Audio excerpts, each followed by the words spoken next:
Kondisi TPS sekarang pertama untuk pasca pandemi memang ya ada kemunduran sangat sekali.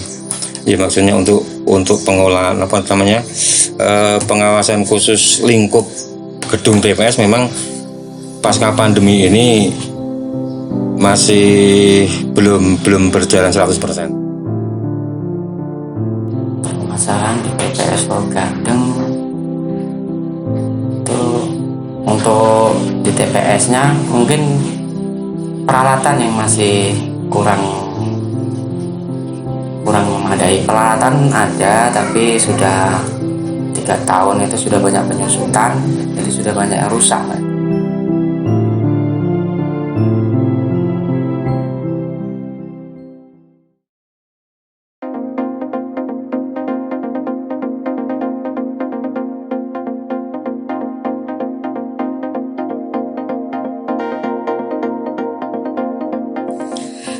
Teman-teman UKM Penelitian UNY, saya Novi. Sekarang saya berada di TPS Desa Logandeng, Kecamatan Playen, Kabupaten Gunung Kidul, Daerah Istimewa Yogyakarta. Pada TPS ini akan dijadikan studi kasus pada acara FRISMA.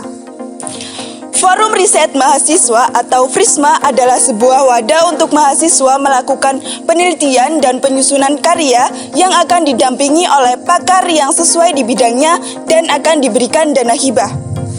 Pada tahun ini, tema yang diusung adalah kontribusi ide dan gagasan mahasiswa dalam wujud karya yang kreatif dan inovatif pada permasalahan lingkungan di Desa Logandeng, Gunung Kidul, studi kasus pada permasalahan sampah di TPS Logandeng.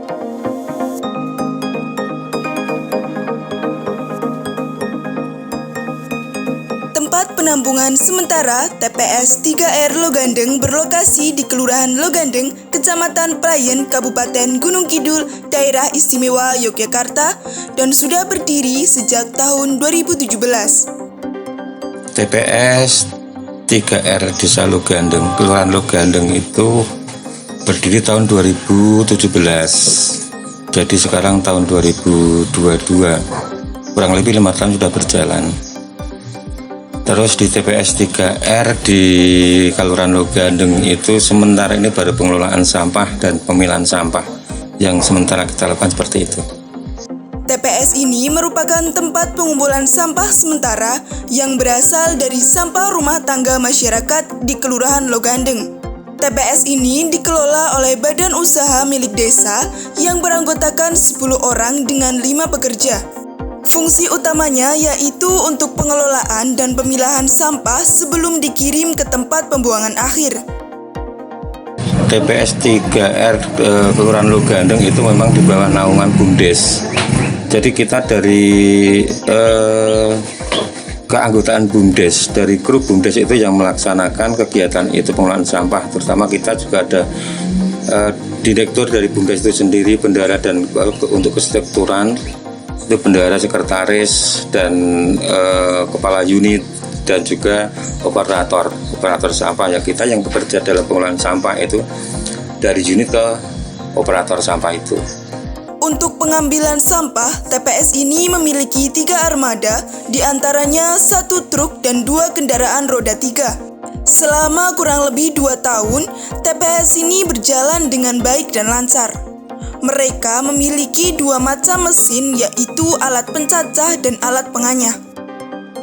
Sampah yang sudah diangkut dari rumah warga terbagi menjadi 2, yaitu sampah organik dan sampah anorganik.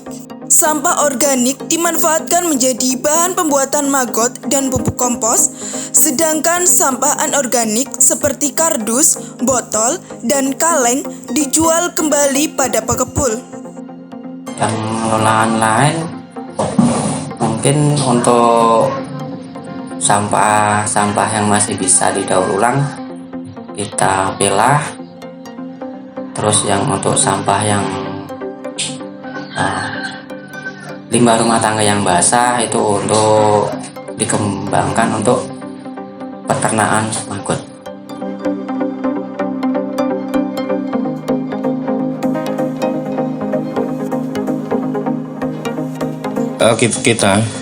kita kan sudah ada mesin cacah dan mesin ayak juga penggilingan sampah itu. Dulu pernah kita coba untuk pelaksanaan untuk pembuatan pupuk organik, tapi karena kendala pertama ya memang pendanaan, kedua kalinya memang SDM kurang, sementara sempat berhenti dan sekarang pun juga sudah vakum, tapi alat-alatnya juga ada. Insya Allah kedepannya untuk kelanjutan untuk pembuatan pupuk organiknya insya Allah nanti kita laksanakan kembali.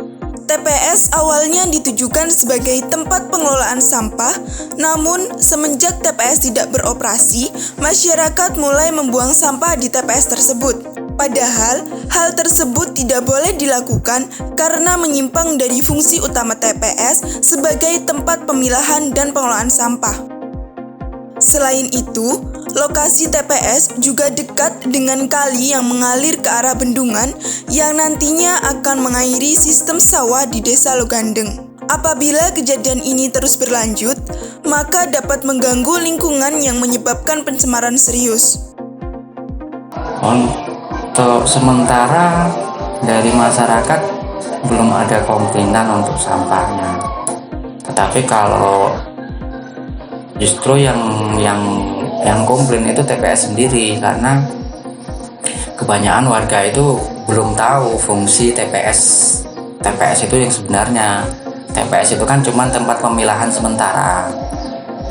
Tetapi warga sekitar kan banyak yang kurang paham, jadi malah membuang sampah di TPS. Padahal di situ kan bukan tempat pembuangan, karena dikhawatirkan kalau di situ nanti terjadi tempat pembuangan, penumpukan sampah, akhirnya mengganggu lingkungan. Dan nanti kan mau nggak mau kan masyarakat sendiri yang istilahnya merasa terganggu. TPS ini didirikan untuk membuka peluang baru atau ke arah orientasi usaha. Beberapa usaha diantaranya seperti ternak maggot, pembuatan pupuk kompos, dan penjualan barang bekas. Pemasaran maggot juga masih dilakukan secara konvensional seperti menawarkan ke toko pakan ternak tertentu sehingga sistem pemasaran masih belum optimal. Ditambah lagi, masyarakat masih belum mampu memproduksi pupuk kompos dalam skala kecil karena beberapa kali mengalami kegagalan. Ya, harapan kami selaku pengurus dari TPS sendiri, dari kepengurusan BUMDes di Kelurahan Logandeng, harapan saya pribadi memang untuk pengelolaan sampah ke depannya memang ya harus kita laksanakan sedemikian mungkin. Masalahnya kalau sampah itu memang permasalahan di daerah, di wilayah itu paling bermasalah. Namanya sampah juga paling bermasalah. Maka kita punya prinsip, punya kesepakatan bersama bahwa sekasar apapun, sejelek apapun tentang kondisi wilayah tergantung keanggotaan kami dalam bidang sampah itu. Maka kita punya prinsip jangan sampai ada sampah yang menumpuk di wilayah, terutama di setiap pakar di wilayah Logandeng. Prinsip kita bersama seperti itu. Kedepannya mudah-mudahan dengan usaha kru kami, teman-teman kami nantinya masyarakat Logandeng tidak bermasalah, tidak ada masalah dengan sampah. Begitu. Kalau harapan saya pribadi untuk TPS Logandeng, karena awal-awal kemarin itu sudah mulai berjalan dengan baik, sudah difungsikan dengan sesuai fungsinya. Sementara sekarang kan mulai macet, mulai vakum, dan harapan saya untuk kedepannya TPS Logandeng itu bisa bangkit lagi, bisa beroperasi sesuai fungsinya. Jadi bisa harapan saya bisa berkembang. Jadi bukan hanya tempat kosong, tapi bisa dikembangkan lagi supaya otomatis kalau nanti di situ ada kegiatan, kita bisa membuka istilahnya pekerjaan untuk masyarakat sekitar.